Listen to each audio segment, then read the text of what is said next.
Toma este. Bienvenidos una vez más al segmento Doctrina Básica. Un segmento que el Señor ha puesto en nuestros corazones, el poder compartir la doctrina que está establecida en la palabra del Señor, que nos guía, que nos exhorta, que nos instruye a ser mejores cristianos cada día. El día de hoy me acompaña mi hermano Miguel Bernal, pastor de la iglesia de Pandel, California, y el hermano Eustaquio. Él es un hermano anciano de acá de la iglesia y nos sentimos muy privilegiados. En el segmento anterior estuvimos hablando del diezmo, y realmente cuando se habla del diezmo, aún muchos cristianos que no han conocido la verdad, que no se les ha revelado la verdad y no saben con qué espíritu lo damos, cuáles son nuestras intenciones o qué realmente es el diezmo, vienen y dicen: oh, wow, no, están hablando de economía, estos hermanos ya se cambiaron. No, realmente es algo que está establecido en la palabra del Señor y que es de mucha bendición para el nacido de nuevo. Es de mucha bendición para nosotros los que creemos y confiamos en el Señor. Entonces, hermano Tachito, como nosotros le decimos, ¿qué nos puede decir respecto al diezmo? Bueno, sí, usted mencionaba hace unos momentos en la primera sección de esta parte del diezmo, de que es un tema muy controversial y que de alguna manera es muy gravoso para ciertas personas. Inclusive se han atrevido a decir que el diezmo solo es de la ley. Amén. Que porque solo aparece en la ley. Pero no, la Constitución bíblica enseña que también aparece ahí en el libro de Hebreos 7:5. Ahora, el diezmo nosotros lo tenemos que entender. Ustedes hablaron del diezmo de Jacob, que es el diezmo que prácticamente se practica porque es el parte donde se indicó a través de la ley, pero que realmente ese diezmo a nosotros nos ayuda porque esa es una deuda que los hijos de Dios tienen con Dios. Fue instituido por Dios y así ha sido declarado. Pero si nosotros nos vamos en base a lo que hablaba el pastor Miguel Bernal, de lo que habla ahí el libro de Génesis capítulo 14, del 18, cuando Abraham regresa de la batalla donde venció al rey Kelomer y los otros 4 reyes, y dice que le salió al encuentro el sacerdote Melquisedec, que nosotros vemos que ese suscita algo donde nosotros, por más cuentas que hagamos, él diezmó. ¿Pero qué diezmó? Porque él no tomó el botín, el heraldo que le pertenecía, y él solo tenía 318 siervos nacidos en casa. Entonces él tenía que dividir de 318 3.8% para darle el diezmo a Melquisedec. Sin embargo, nosotros entendemos por una revelación que surgió a través de nuestro apóstol, que eso es revelado. El diezmo es revelado. ¿Por qué? Porque hablaron de los diferentes tipos de diezmo. Ahora, el diezmo es algo muy importante y fundamental para el pueblo de Dios, porque es un método que Dios usa para bendecir a su pueblo. Y que todo aquel que diezma y que ofrenda, de alguna manera abre puertas dimensionales, se le abren las puertas del cielo y empiezan a llover, porque eso lo dice el libro de Malaquías. Entonces, yo abriré las compuertas del cielo y derramaré sobre vosotros bendiciones. Pero también me llama mucho la atención, añadiendo a todo el tema, que desarrolló el tema que están haciendo, lo que pasa ahí en Lucas capítulo 21, versículo 2, de aquella ancianita que llegó, dice que estaban dos dando el diezmo, poniéndolas en el arca del templo, y estaba aquel fariseo que tenía demasiado, porque eran gente muy, muy rica, era gente muy prosperada en ese tiempo, y entonces dice que él fue y depositó de lo que él le sobraba. Sin embargo, uno puede decir, y Dios lo vio mal.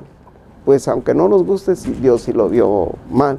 Pero en el capítulo 2 vemos el caso de la ancianita, que dice que tomó 2 monedas de cobre, y esa es la versión que me gusta, porque el cobre representa redención. Y dice que fue y las tomó porque era lo único que tenía para comprar el sustento de ese día. Entonces entregó su vida. Amén. A través de ese diezmo. Y ese diezmo es el que el Señor les habla ahí. Si nosotros vemos capítulo 21 de Lucas, está presagiando lo que iba a pasar, parte de lo que es la tribulación y todo lo que iba a los acontecimientos. Entonces le dijo, ¿ya observaron qué pasó ahí? Y le dijo, ¿quién dio más? Y todos, obvio. según los recursos que ellos vieron que depositó, dijeron, no, el fariseo dio mucho más. Dijo, no, la ancianita dio más porque ella dio de su vida. Ahora, podemos ver que esa ancianita era una viuda. Entonces, eso es lo que nosotros queremos que el pueblo de Dios entienda, de que por qué el diezmo y las ofrendas son tan importantes. Ahora, si nos vamos al libro de Levíticos, en el orden que lo da de lo que es el diezmo, era de todo lo que ellos acaparaban o cosechaban, eso tenían que apartar el 10% y llevarlo adelante de los levitas y decirle, este es nuestro diezmo para Jehová nuestro Dios. Amén. Entonces, todo eso es una partitura de lo que tiene la Biblia, que es muy importante dentro del organigrama que Dios tiene para bendecir a su pueblo. Amén. Entonces podríamos, tal vez mi hermano Miguel nos podría explicar cuál es la diferencia entre el diezmar y el ofrendar, porque muchas personas a veces mezclan esas dos partes y son completamente diferentes, el diezmar y el ofrendar. Mi hermano Miguel. Sí, bueno, viéndolo desde el punto de vista bíblico, que lo que nosotros entendemos por lo que la Escritura enseña acerca del diezmo, donde la palabra de diezmo o diezmar viene del griego de katos, que es apartar la décima parte de nuestros ingresos. Eso sería lo que realmente concierne al diezmo, la décima parte. Lo que pasa es que a muchas de las veces cuando la persona ya va obteniendo un poco más de ingreso dentro de lo que tiene en sí, en su ingreso de trabajo, pareciera ser que a la persona no le costaría dar de 100 la décima parte, que son solo $10. El problema está cuando ya la persona va obteniendo más ingreso, el diezmo va incrementando, y es donde la persona empieza a ver en la parte ya del aumento de lo que está dando. Obviamente que algunas personas no escatiman eso, por lo que decía Tachito también, o nuestro hermano Tachito, que hablando de lo que concernió con relación a Abraham, que Abraham realmente definió en sí que era el diezmo, porque reconoció que la victoria no había sido de él, sino que la victoria se la había dado Melquisedec. Entonces, si nosotros podíamos separar entre lo que es el diezmo y lo que es ofrenda, pudiéramos evaluar que pareciera ser que es más grande la ofrenda que el diezmo. Porque, por ejemplo, si una persona solo tiene $100, estaría establecido para esa persona solo dar $10. Porque estaría haciéndolo conforme a un mandato bíblico con relación a lo que es el diezmo. Ahora, de aquí ya depende del corazón de cada quien para poder diferenciar entre lo que ha hecho Dios y lo que tal vez el mundo le ha dado. Entonces, aquí yo consideraría que si yo ganara, por ejemplo, $100 y reconozco lo que Dios hizo, reconozco lo que Dios ha hecho conmigo, entonces yo no daría solo 10, sino daría más de los 10, reconociendo que Dios es un Dios al cual nosotros le reconocemos por todo lo que ha hecho y que todo lo que nos ha dado, pues proviene de Él. Por ejemplo, en este pasaje que ustedes leían hace unos momentos, donde dice, Gálatas capítulo número 3 y el verso número 6 dice, así Abraham creyó a Dios y le fue contado por justicia. Sabed por tanto que los que son de fe, estos son hijos de Abraham. Entonces, si nosotros nos asociamos nuestra vida espiritual con la genética de Abraham por las obras que Abraham hizo, nosotros vamos a entender también, así como Abraham, que Abraham dio más allá de lo que realmente debería de dar, porque no solo ofrendó, no solo diezmó, Abraham fue un diezmo para Dios en todos los aspectos. Dice la parte siguiente, por tanto, los que son de fe, estos son hijos de Abraham, y la Escritura, previendo que Dios había de justificar por la fe a los gentiles, dio de antemano la buena nueva a Abraham, diciendo, en ti serán benditas todas las naciones. De modo que los que son de fe son bendecidos con el creyente Abraham. Eso quiere decir que para mí, si yo lo tengo que entender de esta manera, o lo entiendo de esta manera, que si yo he sido bendecido, no solo voy a contar con la parte del diezmo, sino con todo de lo que Dios me dé. Por ejemplo, hay lugares donde la gente no solo da la parte de su diezmo con relación a ingreso. Y yo lo he visto, que hay gente que da inclusive aún de todo lo que tiene, porque esa sería la parte importante. Amén. Por ejemplo, hay personas que dicen, debo de diezmar de mis taxes, debo de diezmar de esto que vendí, debo de diezmar de esto que obtuve de cierta venta. Ahí ya viene la parte donde nosotros debemos de entender de que si somos hijos de Abraham, si Abraham dio el diezmo de todo, eso quiere decir que por amor, si yo lo siento por amor, si se me ha sido revelado, entonces no solo voy a dar mi diezmo de mi ingreso, de mi trabajo, sino de todo aquello que entre a mi mano. Amén. Porque así lo dice, de lo recibido te damos. Y la Biblia dice que de todo lo que hemos recibido, todo proviene de Dios. Entonces podríamos decir nosotros, hermanos, que tendríamos que ver con qué intención diezmamos, cuál es el espíritu que nos mueve a diezmar. Porque podemos ver nosotros a la luz de las Escrituras de que hay varias clases de diezmos y muchas personas tenían diferentes intenciones al diezmar. Por ejemplo, el interés de Jacob cuando diezmó era por interés. Pero si nos vamos ahora, cuando estaba el tiempo de Moisés, ya en el tiempo de Moisés el diezmo era por imposición, por ley. Ya estaba establecido lo que dice Deuteronomio 14:22, en donde les dijo el Señor, diezmarás fielmente todo el producto de tu sementera, lo que te rinde tu campo cada año. Ese era un diezmo por ley, por imposición. Y lo maravilloso de nosotros es que podemos ver que en el tiempo actual en el que estamos, nosotros lo hacemos por amor. Y a la luz de las Escrituras podemos ver también nosotros de que habían personas como los fariseos que venían y diezmaban por vanagloria. Dice que hubo un fariseo en las Escrituras, nosotros lo podemos leer en Lucas 18:12, dice, yo ayuno 2 veces, decía él en su oración a la semana, y doy el diezmo de todo lo que gano. O sea que él se estaba vanagloriando.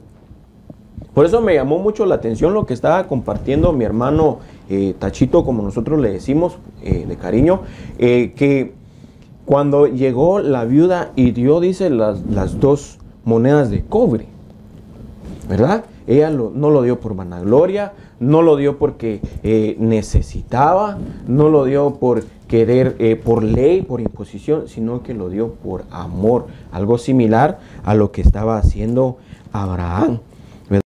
Nosotros podemos ver eso en el libro de Hebreos 7:5, dice, y en verdad los hijos de Leví que recibían el oficio del sacerdote tenían mandamiento en la ley de recoger el diezmo del pueblo, es decir, de sus hermanos, aunque estos son descendientes de Abraham. Ellos lo daban por ley, pero Abraham venía y viene ahora y lo da por amor. Y ese amor que nosotros le tenemos a Dios. Por eso podemos decir nosotros entonces, hermano Tachito, que el diezmo es una bendición. Claro, y el libro de 2 Corintios 8:7 lo hace ver ahí, dice, nadie dé por necesidad ni por contienda, porque Dios se agrada de todo aquel que derrama su corazón en la ofrenda. Ahora, la palabra que ustedes traducían del griego a lo que deduce la palabra, tiene 2 connotaciones que es ahí, porque una de las connotaciones que da ahí dice el apartar consagrándolo para Dios. Entonces, a mí me llama mucho la atención y tengo un versículo que ayer yo estudiaba y hacíamos comentario con algunos de los pastores, que está en 2 de Crónicas, capítulo 31, versículo 12. Si usted lee todo el contexto de este biblio, dice que el rey Ezequías había llegado a empezar a reformar todos los estatutos del pueblo de Judá que habían caído en idolatría. Entonces empieza de alguna manera a reestructurar todo lo que es la ley de Dios. Pero en el 12, fíjese, y aquí está haciendo la alianza de lo que es la ofrenda y el diezmo, dice, en el capítulo 12 dice, y ahí guardaron fielmente las ofrendas. Cuando está hablando de fidelidad, dice, ellos ya tenían de alguna manera en su corazón de que cada tiempo iban a consagrar esas ofrendas, dice, y los diezmos, los dones consagrados, dice, y encargaron de todos a los levitas, a Cananías, y el principal y sus hermanos Simei, y fueron segundos. Entonces, aquí él viene y escoge estos tipos de sacerdotes para que ellos de alguna manera tuvieran el privilegio de dirigir al pueblo cómo tenían que apartar primero ofrendas y luego el diezmo. Ahora, si nosotros nos vamos a Proverbios capítulo 3, del 14 al 16, dice, honra a Jehová con todos los bienes, dice, y dale de lo mejor de tu fruto, que de tus primicias y todo. Entonces, aquí hacemos otra alianza donde habla de las primicias, pero si nosotros no sabemos dar las primicias para Dios, mucho menos vamos a saber dar ofrendas ni diezmos. Amén. Entonces, es un principio que viene arrastrando, porque aquí empiezan con ofrendas, y luego los diezmos y los dones que estamos hablando, porque a veces nosotros no entendemos que es el medio que Dios usa para bendecir. ¿Por qué? Porque fue establecido. Por ejemplo, mencionaban usted lo del caso de Jacob. Si nosotros vemos todo lo que hizo Jacob, qué elementos usó, dice que ungió una piedra con aceite y le dijo, aquí en este día pacto yo contigo, si tú me bendices, yo te daré de todo lo que tú me des el diezmo. Ahora, la Biblia no registra cuando dio su diezmo Jacob. Sí lo instituyó, porque él viene e instituye leyes, pero volvemos otra vez a lo que pasó con Abraham, lo que mencionaba el pastor Miguel, de que él cuando llega con Melquisedec no vemos tampoco si le dio el diezmo, pero dice, le dio el diezmo y hizo un pacto con él, porque a partir de allí Abraham fue bendecido. Amén. De una manera sobrenatural.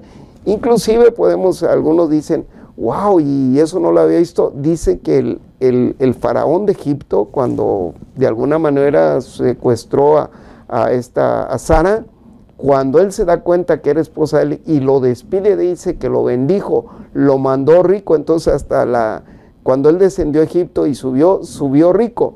Tampoco lo estamos hablando, porque él cometió ahí un error que ahora no es el tema. Entonces, ¿qué es la partitura más importante del diezmo? Cuando uno llega y en su corazón ya consagró ese diezmo y le dice, Señor, esto además no me pertenecía, ¿qué tengo yo, como dijo David, que tú no me hayas dado?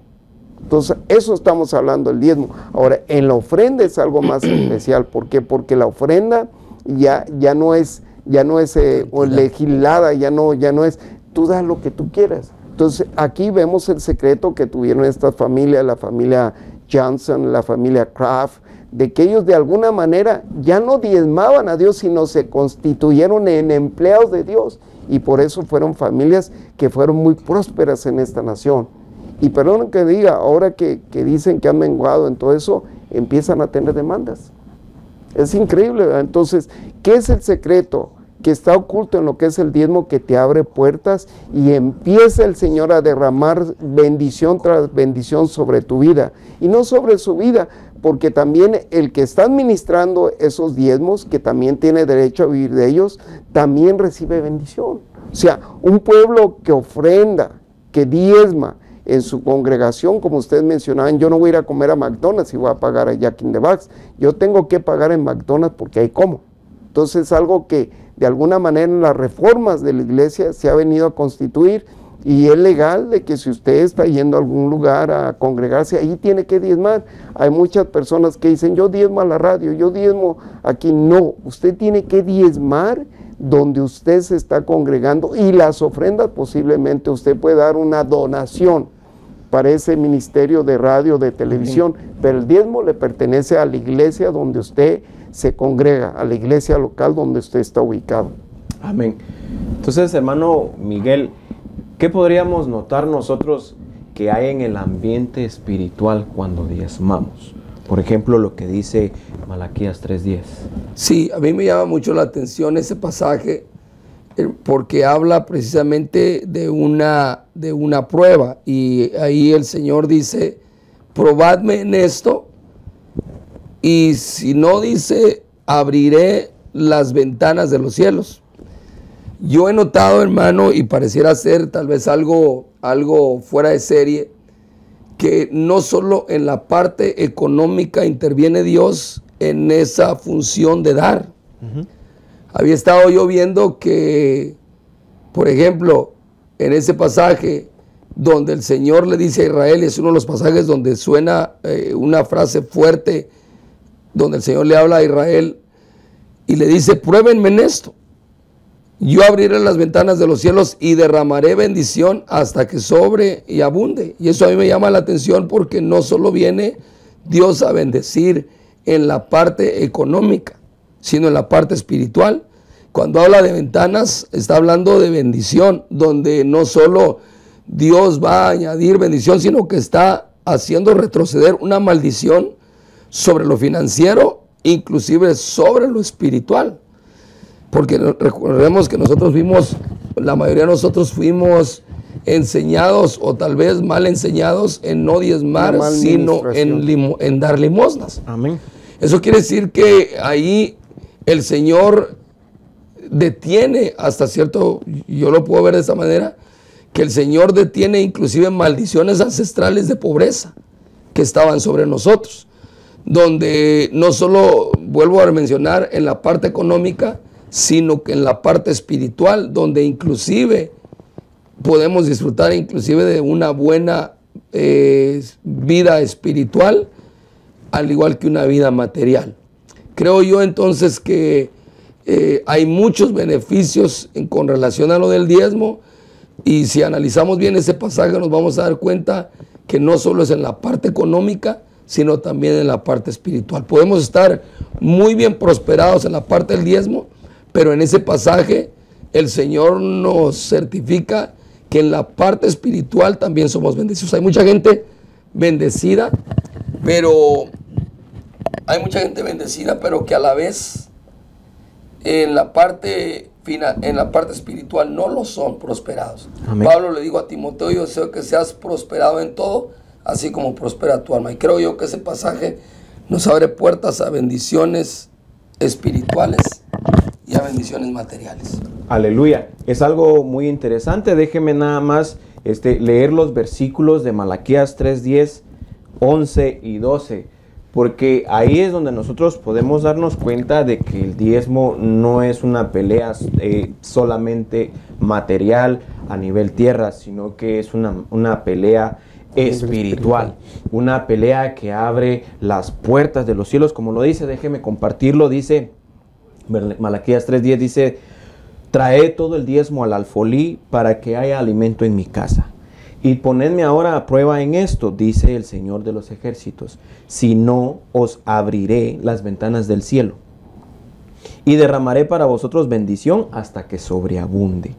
En el versículo 11 dice: por vosotros reprenderé al devorador, para que no os destruya los frutos del suelo, ni vuestra vida en el campo será estéril, dice el Señor de los ejércitos.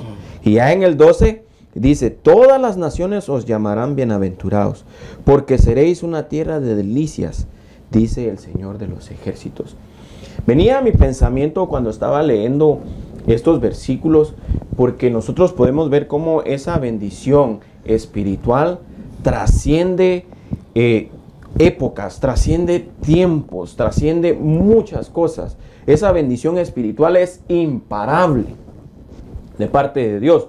Como lo dice la Biblia, ¿verdad? Nadie puede maldecir lo que Dios ha bendecido. Pero mira el principio que hay ahí. Es en traer el diezmo a mi casa, traer el diezmo al alfolí. Cuando lo estamos dando al alfolí, se lo estamos dando al Señor mismo. Entonces podríamos nosotros ver el ejemplo más grande que hay en la tierra, que es el pueblo de Israel. Amén. Ellos en el antiguo fue mandado por Dios que ellos diezmaran, y hasta el día de hoy nosotros podemos ver cómo, siendo ellos una nación tan pequeña, siguen siendo una nación bendecida por parte de Dios. No solamente porque fue el pueblo escogido de Dios, sino que Dios decidió bendecirlos a ellos por lo que está escrito en la palabra de Dios. Entonces es algo espiritual. Mi hermano Tachito. Sí, mira, yo creo que el punto a tocar ahora es cuando el Señor, ¿por qué se está hablando el Señor Jesús a través de Malaquías? Jehová. Y le dice, por causa de esto yo reprenderé el devorador. Pero si nosotros vamos a ver el contexto de esto y los sinónimos que tiene esta palabra, quiere decir reprenderé la calamidad que puede llegar a vosotros. Y habla en todos los niveles, tanto lo del cielo como la tierra, el cultivo de su casa. Inclusive nosotros vemos en Deuteronomio que los bendecidos dice, serás bendito en tu tierra, en tu casa, en tu todo, en tu sementela, en todo. Entonces esa bendición es la que Dios quiere poner sobre nosotros y romper nuestros pactos que nosotros hicimos anteriormente, culturales, de criterio, y extraer esta bendición de parte de Dios para nuestra vida, pero eso solamente a través del diezmo. Amén. Lamentablemente el tiempo se nos ha acabado. Yo sé que es un tema muy amplio, muy atacado, especialmente por las personas inconversas, en donde vienen y dicen, están llenándole el bolsillo de dinero al pastor. Pero no dejes de sintonizarnos en el próximo segmento, en donde vamos a continuar hablando respecto al diezmo y la diferencia en lo que es el diezmo y la ofrenda. Queremos que tu vida sea bendecido y que tengas una próspera vida cristiana. Que el Señor te bendiga. Dios les bendiga.